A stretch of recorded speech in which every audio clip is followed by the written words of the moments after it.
What's up, guys? So I just had some coffee with a shiitake microdose, so feeling a bit different.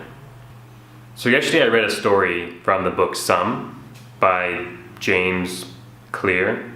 And the message, at least the way I took it, was that so we keep to our bubbles, we keep to our familiar set of friends, our family, and we don't really go much outside of our comfort zone to meet new people, have new experiences. And I've been thinking about that. Over the past few months, I've really doubled down, learning from mentors and stuff. They talk about the greatest factor to their growth and to their success being networking, meeting people who they can provide value to, who in turn want to provide value to them.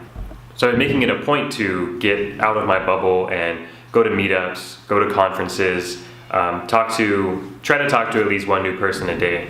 And that leads to the point of today's video,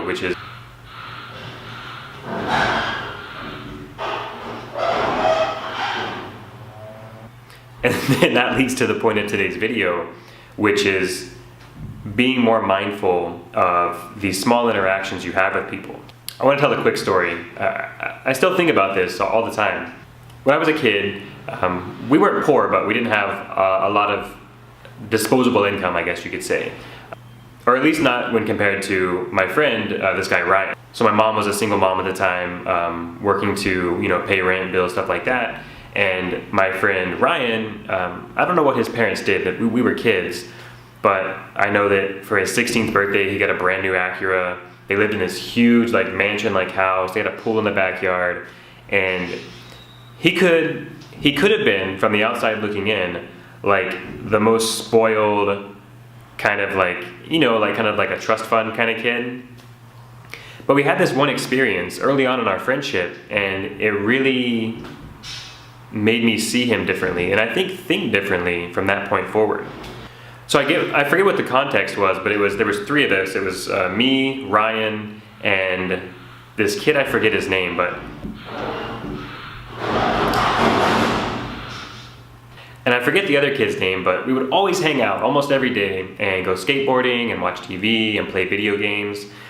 And there was some contest coming up. The reward, or the winning ticket, would have a brand new PlayStation. And so we're all sitting around and we're dreaming and we're talking about, oh, what do you hope you win? I think it was a PlayStation or an Xbox, or you could win one of them and take your pick. It's the three of us, me, Ryan, and I forget this kid's name. Let's just say Jared. And we're talking about, oh, if you win, what are you gonna pick? What are you gonna do? What are you gonna do? I still think about this, that the guy who I'm calling Jared, I forget his name, but he was like, oh yeah, I already have a PlayStation, so I'm gonna get an Xbox, or maybe I'll get the second PlayStation and flip it and make some money and buy a bunch of games, or this and that. He's very focused on what he can do with his winnings, even though they're hypothetical.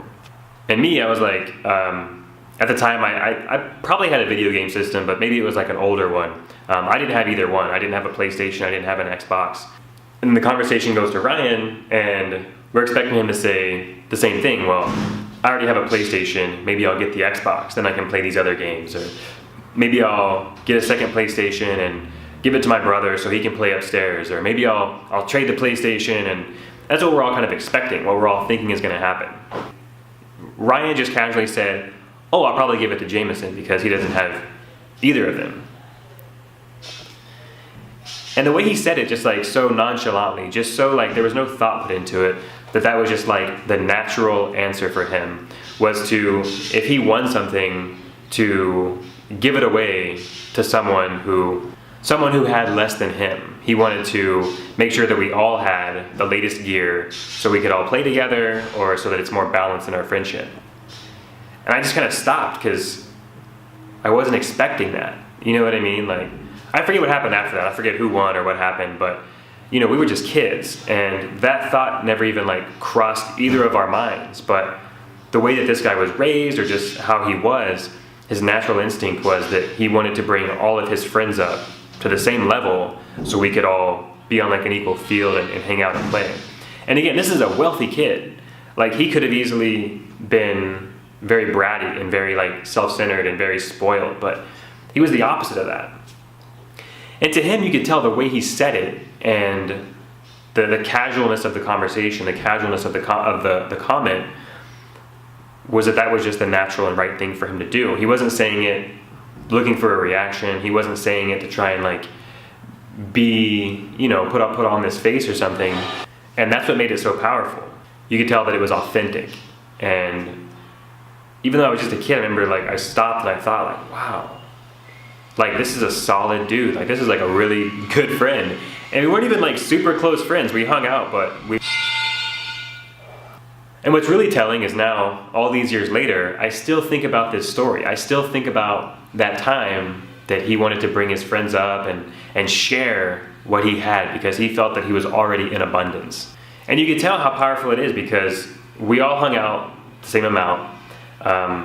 We weren't all best friends, but we hung out quite a bit. And I remember his name specifically, Ryan. I remember exactly what he looked like, what his house was, like where he stayed. Like I remember like it kind of ingrained this memory into my mind. Like I won't forget that guy. But the other guy who we hung out with just as much, I don't even remember his name. We're calling him Jared, but don't know what his name really is. And in my mind, I think he's Filipino, but I'm picturing him as this kid I went to boot camp with many years later. So that can't be the case. But that guy was very forgettable because I remember him being kind of not aggressive, but he was always very like self-focused. Whereas Ryan, that was just one instance of him being giving, him being just like casually looking out for others in a way. So that's it. I wanted to share that story and just, again, as a note to myself to be more mindful of these, what seemed like minor interactions. To him, that was such a casual, minor interaction. He probably has no clue that ever happened. He's long forgot it. But that stuck with me pretty much my whole life, just to see someone so like looking out for others. So I try and think about that and be mindful in every minor interaction, is that you never know what you say will have an impact on someone, positive or negative. It's not walking around on eggshells and trying to be very careful and watching everything you do and say. That's impossible. But it is trying to have the best intent. It is trying to be transparent. And it is trying to do what you think is the best in that given situation. So just wanted to share that story, and hopefully it helps you to kind of think about your interactions a bit differently as well.